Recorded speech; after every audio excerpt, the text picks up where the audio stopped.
Job లేక ఇబ్బంది పడుతున్నారా? అయితే మెడికల్ కోడింగ్ మీకు మంచి ఆప్షన్. వెంటనే కాల్ చేసి కోర్సులో జాయిన్ అవ్వండి. వెల్కమ్ టు అందమైన జీవితం. నమస్తే డాక్టర్ గారు. నమస్తే జయ గారు. కాల్ చేయనండి. చేయండి ప్లీజ్.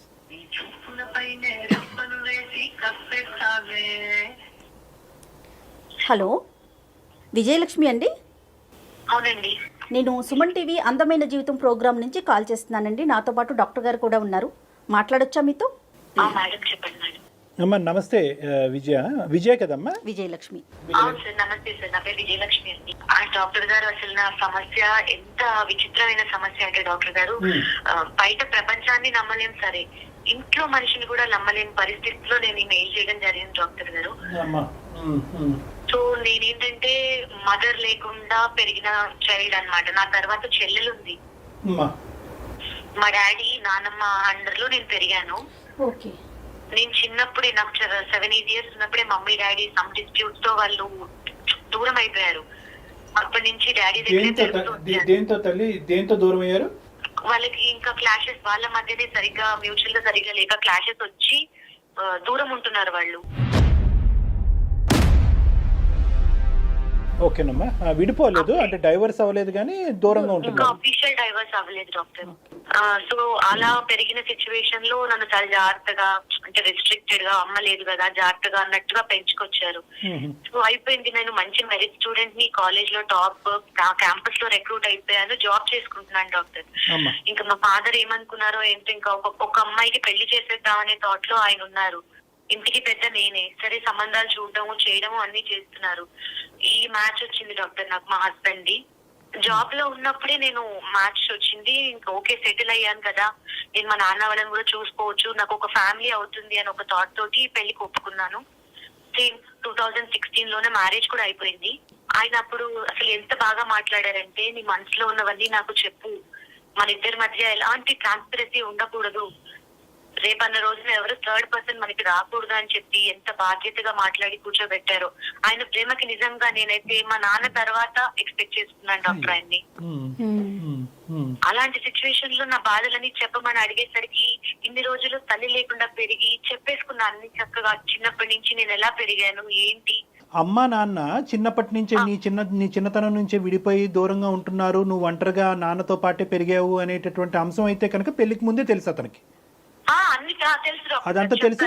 ఏ కారణం చేత అంటే, ఇప్పుడు నాకు ఇంకా కారణం చెప్పలేదు నువ్వు, అమ్మ నాన్న ఏ కారణం చేత దూరం అయ్యారు అన్నది, ఆ కారణం కూడా తెలుసా మీ భర్త గారికి?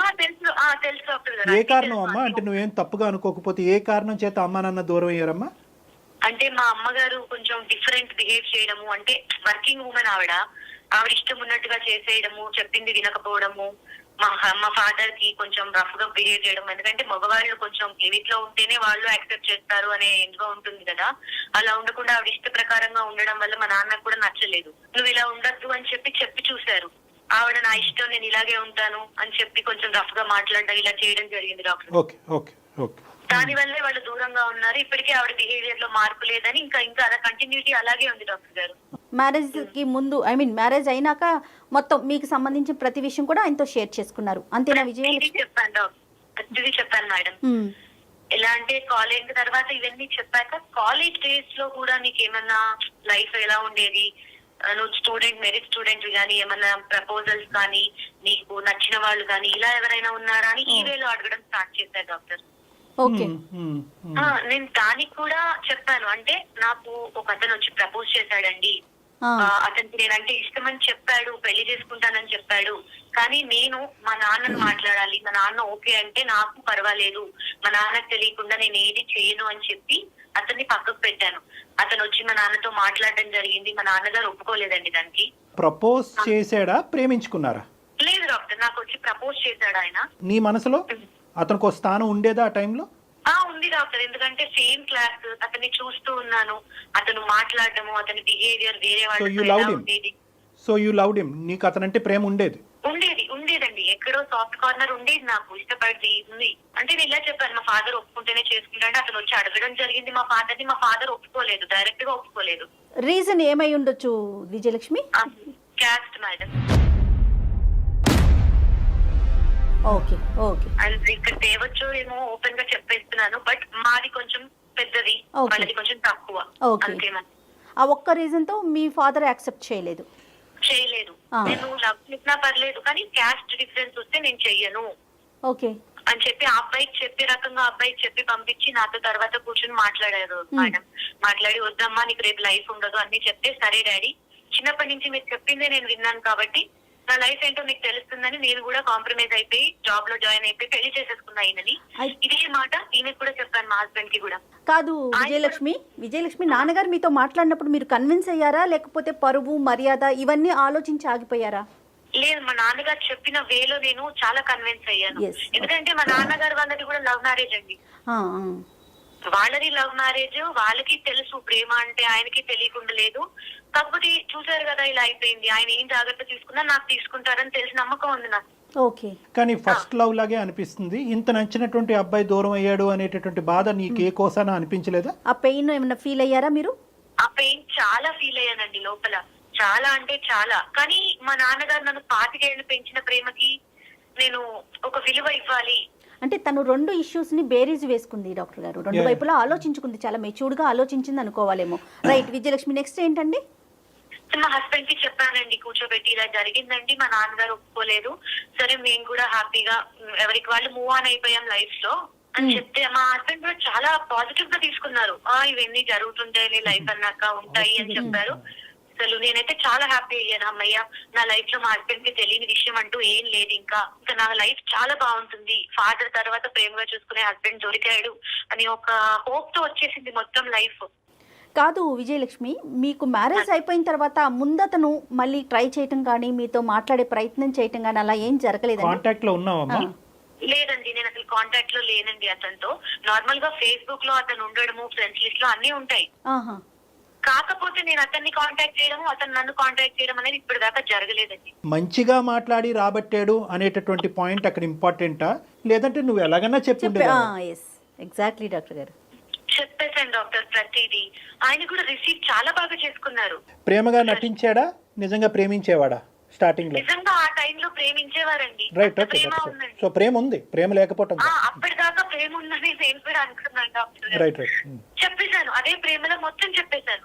Okay, with in few days లో మొత్తం ఎక్స్ప్రెస్ చేశారు. తారుమారైపోయిందండి, నేను ఎక్స్పెక్టేషన్స్ అన్ని తారుమారైపోయాయి మేడం. 4 years బాబండి నాకు.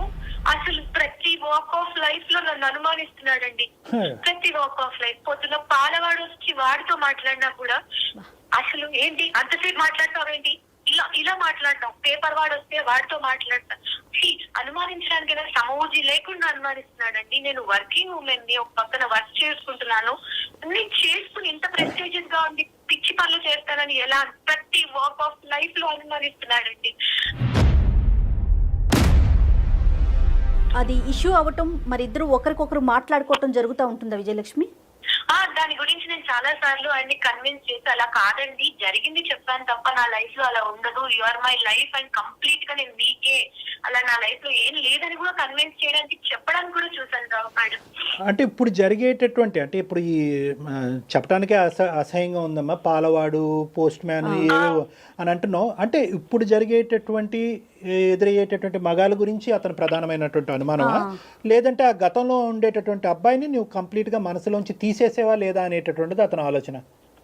అలా పోనీ నన్ను ఓపెన్ గా అడగాలి కదా డాక్టర్. ఇప్పుడు నీకు లైఫ్ లో జరిగే ఏమన్నా ఉన్నాయా, క్లీన్ హ్యాపీగా ఉన్నావా మొత్తం నాతో అని చెప్పి ఆయన స్పేర్ చేసి టైం మాట్లాడాలి డాక్టర్. అలా కూడా మాట్లాడరు ఆయన నాతో. He doesn't give a chance for communication. ఓకేనమ్మా, అలా కూడా మాట్లాడరు.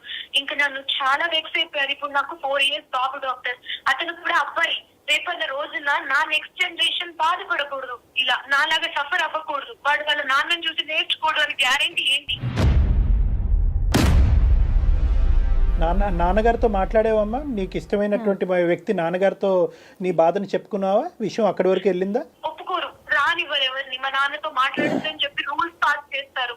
ఇది ఇలా ఉంది డాక్టర్ గారు నా పరిస్థితి. అంటే మీ ఫాదర్తో కానీ సిస్టర్తో కానీ, అంటే మీ ఫ్యామిలీతో మీకు ఇంకా రిలేషన్ లేదా విజయలక్ష్మి? లేదు మేడం, 2 years అయింది. కట్ చేసేసాడు మేడం, ఆయన కట్ చేసేసాడు. సరేనండి, అంటే డైరెక్ట్గా రిలేషన్ లేదు. మీరు ఒక ఎంప్లాయీ బయటకు వెళ్తారు కదా, బయట ఎక్కడైనా కలిసే ప్రయత్నం కానీ ఈ 2 yearsలో ఎప్పుడైనా మీరు కలిసి మీకు జరిగిన ఈ పెయిన్ని నాన్న ముందు ఏమన్నా డిస్కస్ చేశారా, పోనీ సిస్టర్తో కానీ? లేదండి, నాన్న ముందు డిస్కస్ చేసే ఛాన్స్ నాకు ఇవ్వలేడు. నేను బయటికి వెళ్తాను కానీ రాగానే నా ఫోన్ చూడటం, ఇలాంటివి అనుమానం అంటే ఇక్కడ నుంచే కదా మేడం. నా ఫోన్స్ చూడటం, నేను ఎవరితో మాట్లాడాననేది చూడటం, ఇవన్నీ చేసి నేను ఆల్రెడీ ఫోన్ రాగానే ఆయనకే ఇచ్చేస్తాను మేడం. ఎందుకంటే ఇలా మాట్లాడుతున్నారు కదా, కొంచెం నమ్మకం క్రియేట్ చేయాలి, కరెక్ట్ గా ఉంటేనే ఆయనకి నమ్మకం క్రియేట్ అవుతుంది అనే ఒక ఆలోచనతో నేను వాళ్ళతో కనీసం మాట్లాడడానికి కూడా ట్రై చేయలేదు. నాలో మార్పు ఉంటుందంటే ఆయన మారుతాడనే చిన్న ఆశతో వెయిట్ చేస్తున్నానండి. మాటల టార్చర్ వరకేనా లేదంటే చేతలు? అసలు అక్కర్లేదు, మాటలు చాలా మనసులో ఎలా గుచ్చుకుంటాయంటే ఆయన మాట్లాడే మాటలు చిన్న చిన్న మాటలు, అసలు చివరికి ఎవరన్నా అవనేది అసలు వాడెవరు అని కూడా మాటలతో హింసిస్తున్నాడు అతను.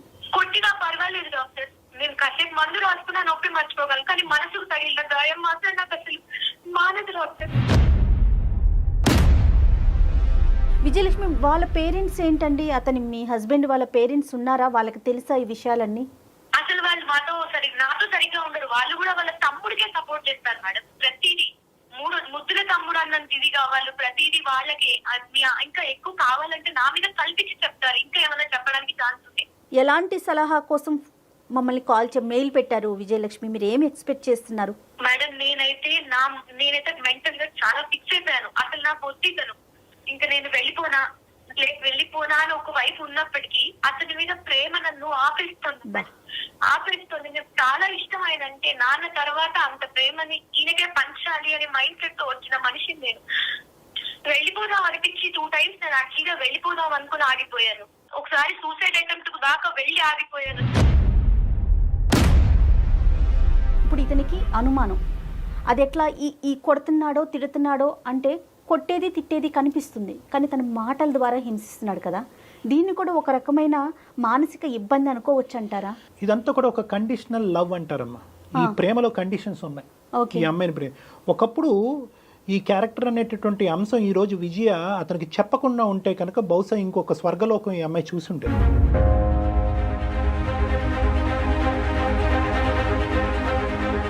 అతను కూడా అటువైపు నుంచి ఒక ఫిక్స్డ్ ఐడియాతో ఈ మ్యారేజ్లోకి వచ్చాడు. ఏంటంటే కనుక నాకు వచ్చేటటువంటి భార్య పెళ్లికి ముందు కానీ పెళ్లి తర్వాత కానీ పూర్తిగా నా మనిషి అయి ఉండాలి, నాకు తప్ప ఎవరికి సంబంధించినటువంటి వ్యక్తి అయి ఉండకూడదు అనే ఫిక్స్డ్ ఐడియాతో వచ్చాడు. ఈ ఫిక్స్డ్ ఐడియా దగ్గర నుంచే ఈ ఫిక్స్డ్ అనుమానం అన్న స్టార్ట్ అవుతుంది. ఇప్పుడు ఈ అమ్మాయి అంటే అసలు ఆ విషయం చెప్పకపోతే అతని బిహేవియర్ ప్రకారం మంచిగానే ఉండేవాడు అంటారా? కానీ ఇక్కడ ఏంటంటే catch-22 సిచ్యువేషన్ అంటారు దీన్ని. అంటే చాలా డిఫికల్ట్. నీకు ఎదురుగా కూర్చునే 10 రోజుల క్రితం పరిచయమైనటువంటి ఒక వ్యక్తి యొక్క మనస్తత్వం పూర్తిగా తెలియకుండా అతను ప్రేమగా మాట్లాడాడు, మంచిగా మాట్లాడాడు అని చెప్పి నువ్వు కథంతా విప్పి అతనికి చెప్పటం అయిపోయినటువంటి కథ. ఇప్పుడు నా మనసులో లేదు, ఆ ప్రేమ అనేటటువంటిది నేను అక్కడ ఆపేశాను అనేటటువంటి కథను ఇప్పుడు నీ భర్తకి చెప్పటం వల్ల నువ్వు కొత్తగా నీ జీవితంలో హింస అనేటటువంటి అంశానికి ఒక తావునిస్తున్నావా అనేటటువంటి ప్రశ్నని నేను వాళ్ళకి సహజంగా అడుగుతా. సో ఇక్కడ విజయ డైలమా కూడా అంతే. విజయ డైలమా ఇక్కడ ఏమైంది, అరే చెప్పేసేయాలి, భర్తే కదా ఇంత ప్రేమగా మాట్లాడుతున్నాడు, తండ్రి తర్వాత ఇంత ప్రేమనిచ్చినటువంటి వ్యక్తి ఇతనిలాగే అనిపిస్తున్నాడు, నేను అదే ప్రేమను అతనికి ఇవ్వాలి, కాబట్టి మా ప్రేమ స్వచ్ఛంగా ఉండాలంటే మనసు విప్పి నేను మాట్లాడాలని ఈ అమ్మాయి చెప్పేసి. ఇక్కడ మళ్ళీ మనం విజయతో మాట్లాడిన దాని ప్రకారం అతని వైపు నుంచి అతను ఏమీ చెప్పలేదు. బహుశా ఉన్నాయో లేవో అది తర్వాత విషయం, బట్ తిను మాత్రం నేను చాలా ట్రాన్స్పరెన్సీగా ఉండాలి అని జరిగిన విషయం జరిగినట్టు పూసగుచ్చి చెప్పింది. ఎస్పెషల్లీ నా ఉద్దేశం ఏంటంటే అవతల మనిషి యొక్క పూర్తిగా అంటే మీరు ఇంతకుముందు ప్రేమించి పెళ్లి చేసుకున్నటువంటి వ్యక్తి అంటే కనుక ఆ కథ డిఫరెంట్.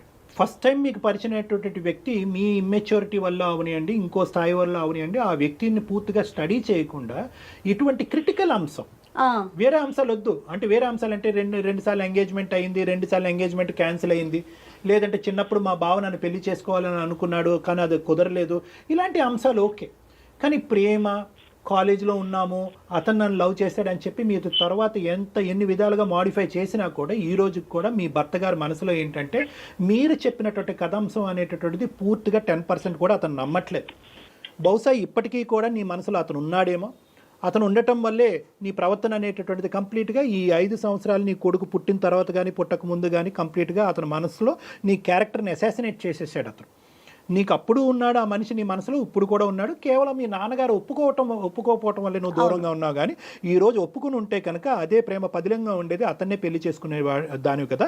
కాబట్టి అతని ఈక్వేషన్ ఏంటంటే చెప్తున్నాను, అనుమానం పడేటటువంటి భర్త యొక్క ఈక్వేషన్ ఎలా ఉంటుందంటే కనుక మనసులో అతన్ని పెట్టుకుని ప్రేమించేది అతను, పెళ్లి చేసుకునేది నన్ను, కాబట్టి నాతో పాటు ఈ ప్రయాణం అనేటటువంటిది ఎప్పుడూ కూడా అనుమానాస్పదంగానే ఉంటుంది, డౌట్ఫుల్గానే ఉంటుంది అనేటటువంటి ఆలోచన శైలిలో మీ భర్త ఉన్నాడు. అలాంటి హస్బెండ్ కదా, నివృత్తి చేసుకోడా? ఆ అమ్మాయిని అడిగి నువ్వెందుకు ఇట్లా చేస్తున్నావు, ఒకవేళ నువ్వు అతనితో మాట్లాడుతున్నావా, ఏం జరుగుతోంది అని అడగరా డాక్టర్ గారు? ఇంకా అదే వేలో తనకి ఎక్కడ తోస్తే అక్కడ ఎవరితో పడితే వాటితో లింక్ చేసి మాట్లాడేటమేనా? ఇక్కడ చూసారా మేడం, ఇక్కడ చాలా విజయ చెప్పేటటువంటి అంశంలో తను if she ready to give a clarity. ఈ రోజుల్లో ఉండేటటువంటి ఉద్యోగం చేసుకుని బ్రాడ్ మైండెడ్గా ఉండేటటువంటి ఆడపిల్లలు నమ్మితే నన్ను నమ్ము, నేను నీ క్లారిటీ ఇచ్చేదేంటి అనేటటువంటి వాళ్ళు ఉన్నారు. పాపం ఈ అమ్మాయి ఏంటంటే ఆ పిల్లోడు గురించో, లేదంటే చేసుకున్నటువంటి పెళ్లి గురించో, లేదంటే వెనకనున్న చెల్లి గురించో, తండ్రి మీద గౌరవం గురించో, లేదంటే తల్లిదండ్రులు అలా విడిపోయారు అనేటటువంటి ఆలోచనతో ఈ రోజు కూడా అమ్మాయి she's trying her best to explain to her husband, explain చేయడానికి ప్రయత్నం చేస్తుంది. కానీ ఇక్కడ ఒక చిన్న యాంగిల్ చూడండి, వినటానికి అతను రెడీగా లేడు. ఎందుకంటే కనుక ఆల్రెడీ అతని ఆలోచన శైలి అనేటటువంటిది ఫిక్స్డ్ ఐడియా వేరు. ఐడియా అంటే కనుక ఇలా జరిగి ఉండొచ్చా అనేటటువంటిది ఐడియాని చాలా ఈజీగా ఎదురుగా ఉండేటటువంటి వ్యక్తి ఎక్స్ప్లెయిన్ చేయడానికి ఐడియా ఉండేటటువంటి వాళ్ళు అవకాశం వస్తుంది. ఫిక్స్డ్ ఐడియా ఉండేవాళ్ళు అంటే ఖచ్చితంగా నా భార్య తప్పు చేస్తుంది, నా భార్య ఈ యాంగిల్లోనే వెళ్తుంది అనేటటువంటి నమ్మకం నా ఉంది, నేను చెక్ చేసి మా భార్యని జాగ్రత్తగా పెట్టుకోవటం తప్ప ఇంకో దారి లేదు అనేటటువంటి వాళ్ళు ఫిక్స్డ్ ఐడియా ఉండేటటువంటి వాళ్ళు భార్య మాట వినరు, పంచాయతీ మాట వినరు, పెద్దలు వచ్చి చెప్తే వినరు, మాగోటి కౌన్సిలింగ్ చేసినా కూడా వినేటటువంటి దానికి అవకాశం ఉండదు. ఎందుకంటే ఈ అనుమానం 5 రోజులు కాదు, 5 వారాలు కాదు, 5 నెలలు కాదు, 5 సంవత్సరాలు బట్టి ఉంది. సో కాబట్టి ఇది బాగా నాటుకుపోయినటువంటి ఒక అనుమాన స్థాయికి ఇది వెళ్ళిపోయింది. అయితే ఈ సందర్భంలో చెప్పొచ్చో చెప్పకూడదో మనకు తెలిసిన సామెత, ఒక ఆడది తలుచుకుంటే గడపకు కూడా తెలియదని చెప్తారు, సామెత ఉంది మనకి. విజయలక్ష్మికి మరి మీరు ఇచ్చే సలహా ఏంటండి? ఇందాక సార్ అన్న దాంట్లో అంటే తను మార్చుకోవాలని ప్రయత్నం చేస్తున్నారు అంటే నన్ను నా గురించి పెళ్లికి ముందు ఎంక్వైరీ చేసుకున్నారండి చుట్టుపక్కల. ఓకే, అంటే ఎంక్వైరీ ఎప్పుడు నెగిటివ్ గా చెప్పలేదండి అక్కడ. అంటే ఇక్కడ ఈ యాంగిల్ కూడా నేను చెప్తాను విజయమ్మ, జాగ్రత్తగా విను. ఇంతమందిని ఎంక్వైరీ చేసినా కూడా బయటపడినటువంటి అంశం నువ్వు కొనసాగించేవు అంటే కనుక ఎంత సీక్రెట్గా ఆ అబ్బాయిని ప్రేమించి ఉంటావు, ఎంతమంది కళ్ళగప్పి నువ్వు ఈ ప్రేమ అయినా కొనసాగించే ఉంటావు అనే యాంగిల్లో మీ భర్త ఆలోచిస్తున్నాడు. అంటే నెగిటివ్గా థింక్ చేసేటటువంటి వ్యక్తి యొక్క మైండ్ సెట్ ఎలా ఉంటుందంటే, మీ ఇంటి చుట్టూరు 10 మందిని కాదు, మీ ఇంటి చుట్టూరు ఉండే 100 మందిని, మీ ఆఫీస్లోని, మీ కాలేజీలో అందరినీ కనుక్కున్నా కూడా వాళ్ళందరూ చెప్పేటటువంటి మాట ఒక ఎత్తు, నీ నోట్లోంచి వినిపించేటటువంటి మాట ఒక ఎత్తు అనమాట. అంటే తను రిసీవ్ చేసుకోవటం తన కోణంలోనే రిసీవ్ చేసుకుంటాడు. అది మాడిఫైడ్, అది ఆల్రెడీ ఏంటంటే ఆ మౌల్డ్ అయిపోయింది ఆ బ్రెయిన్. నా భార్య నేను తప్ప ఎవరు ఉండకూడదు అనేటటువంటి మౌల్డ్ అయినటువంటి బ్రెయిన్లో అనుమానం రావడానికి 100కి 100 పాళ్ళు అవకాశం ఉంటుందమ్మా. అయితే అమ్మా చెప్పండి. బయట తిరగలేదు, ఎక్కడ తిరగలేదు, అయినా కూడా ఎంత అనుభవించాల్సి వస్తుంది. మాట అతను చెప్పడం వల్ల నేను మా నాన్నను అడగండి అన్న దాని వల్ల ఎంత అనుభవిస్తున్నాను అంటే, అందరిలాగా ఎంజాయ్ చేసింది కాదు, ప్రేమ అంటే లవర్ లాగా తిరిగింది కాదు, పళ్ళెక్కింది కాదు. ఎంతసేపు డాక్టర్ బర్స్ట్ అవ్వాలంటే ఎంతసేపు పడుతుంది. కానీ నాకు నా హస్బెండ్ అంటే చాలా ఇష్టం డాక్టర్. ఎందుకు? ఆయన అంతే, మా నాన్నంత ప్రేమ. ఎందుకంటే పెళ్లి చేసుకున్నా, నాకు ఆయన అంటే ఇష్టము, నాకు కొడుకున్నాడు, ఆయన చూసుకుంటాడని నమ్మకంతో నేను పెళ్లి చేసుకున్నాను. అంటే ఈ ఒక్క అంశం తీసి పక్కన పెడితే కనుక మిగతా ఇష్యూస్ లో, అంటే ఇంటికి కావాల్సినటువంటి సదుపాయాల్లో, నీకు కావాల్సినటువంటి అవసరాలు తీర్చేటటువంటి అంశంలో, అలవాటులు లేకుండా, ఇల్లు ఆఫీస్ తప్ప ఇంకొక లోకం లేకుండా మిగతా అన్ని అంశాల్లో మార్కులు వేస్తావమ్మా నీ భర్తకి? నాకు అసలు మా ఆయన విషయంలో అలా ఎలాంటి లోటు లేదండి. అనుమానం తప్ప బూజింగ్ ఉందండి, ఆయనకి బూజింగ్ ఉంది, బూజింగ్ అలవాటు ఉంది. ఉన్నప్పుడు ఏం మాట్లాడరండి, పోస్ట్ కాన్షియస్ లో ఉన్నప్పుడే మాట్లాడతారు ఆయన మాటలది. సో తను తెలిసే మాట్లాడుతున్నారు. పోనీ తాగి మాట్లాడతారా అంటే అది వేరండి డాక్టర్. కాన్షియస్ మైండ్ లో లేరని నేను అడ్జస్ట్ అవుతాను. అంటే విజయ్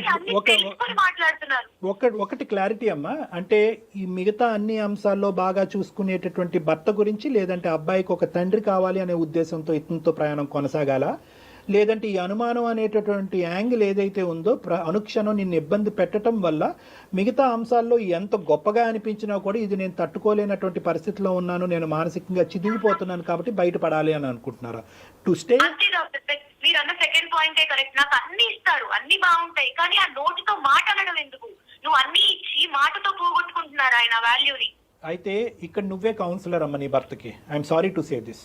నువ్వు ధైర్యాన్ని తెచ్చుకుని అతనిలో కాన్ఫ్లిక్ట్ అయ్యి ఫ్రిక్షన్ అయ్యి గొడవ పెట్టుకోకుండా, నేను ఇంత మానసిక క్షోభను అనుభవిస్తున్నాను, నేను ఇది ఇంకా తట్టుకునేటటువంటి పొజిషన్ లేదు, నా దారి ఏదో నేను చూసుకోవాలి అనుకుంటున్నాను, లేదా నీలో మార్పు తెచ్చుకో, లేదా నా దారి నేను చూసుకుంటాను అనేటటువంటిది ఒక గీత గీయటం అనేటటువంటిది ఇప్పటికే నువ్వు చాలా లేట్ చేసేవేమో అని అనిపిస్తుంది. నేను బ్లాస్ట్ అవటం ఎంతసేపు అంటే బ్లాస్ట్ అవ్వమనట్లేదు, నేను బ్లాస్ట్ అయ్యి గొడవ పెట్టుకుని అతన్ని ఇంకా హింసావాదం చూపెట్టే పరిస్థితి తెచ్చుకోమని అనట్లేదు. But tell your feeling. నువ్వు బాధపడుతున్నాను కానీ ఇక్కడే పడుంటాను అనే యాంగిల్ అతనికి చూపెడుతున్నావు. నేను బాధపడితే ఇంకా బాధపడేటటువంటి పరిస్థితి వస్తే కనుక బయటపడేటటువంటి ఆలోచనలో నేను ఉంటాను, నాకు ఆ అవకాశం ఉంది అనేది నువ్వు అతనికి చెప్పాలి. 100% నేను ఆయనకి ఇంకో ఛాన్స్ కూడా ఇచ్చాను డాక్టర్. ఏంటంటే నా ఫోన్ తీసుకెళ్లి ఆయన దగ్గర పెడతాను. అంటే నేను ఏదైనా మాట్లాడట్లేదు, నేను ఎవరితో కాంటాక్ట్ లో లేను, ఆయనకు అలాగైనా నమ్మకం కుదురుతుందేమో. అలా అవ్వదమ్మా. నేను నా మాట విను. నువ్వేంటంటే ఇంక ఇలాగ అన్ని సబ్మిట్ చేసే కొద్దీ అతను ఏమనుకుంటాడంటే కనుక ఎక్కడో ఏవో తప్పులు చేసి వస్తున్నావు కాబట్టి నీ తప్పుని కప్పిపుచ్చేటటువంటి ప్రయత్నంలో ఇంకో ఎత్తుకు పై ఎత్తేసి ఆ ఇన్ఫర్మేషన్ అంతా డిలీట్ చేసి సింపుల్ గా ఫోన్ అతని ముందు పెడుతున్నావు అని అనుకుంటాడు. అనుమానం పడేటటువంటి ఆలోచన శైలిలో ఉండేటటువంటి వాళ్ళకి నువ్వు ఇంకా సబ్మిసివ్ అయ్యి ఇంకా తలదించుకుని ఇంకా మెట్టు దిగి ఎక్స్ప్లెయిన్ చేయడానికి అవకాశం లేని చోట ఎక్స్ప్లెయిన్ చేసేటటువంటి పిచ్చి ప్రయత్నం ఇంకా ఆపు. ఇంకా అవసరం లేదు ఇది. It will not happen. If it has not happen for 5 years, it will not happen again. కాబట్టి మీరు ధైర్యం చేయండి విజయలక్ష్మి, ఒక్క స్టెప్ ముందుకు వేయండి. నీ వైపు ఉన్న బలం ఏంటంటే ఏమండి నేను భరించినంతకాలం భరించాను, ఇంక ఇదే కంటిన్యూ అయితే కనుక నీ మాటలు వినడానికి నేను రెడీగా లేను. మీ ఆలోచన శైలి మలుపు తిప్పుకోండి. మలుపుకు తిప్పుకునే అవకాశం లేకపోతే కనుక పదండి ఎవరైనా పెద్ద మనిషి దగ్గరికి వెళ్దాం, లేదంటే ఎవరైనా డాక్టర్ దగ్గర కౌన్సిలింగ్కి వెళ్దాం. ఈ 3 కండిషన్స్ మీరు ఒప్పుకోనట్టయితే కనుక I just want to leave this house అని చెప్పి కొంత టైం ఫ్రేమ్ ఇచ్చి take a call on it అమ్మా, take a decision, no problem. Okay sir. ధైర్యంగా ఉండండి Vijayalakshmi. Okay madam, thank you అండి. Thank you so much. Thank you so all much. The best అమ్మా, God bless you.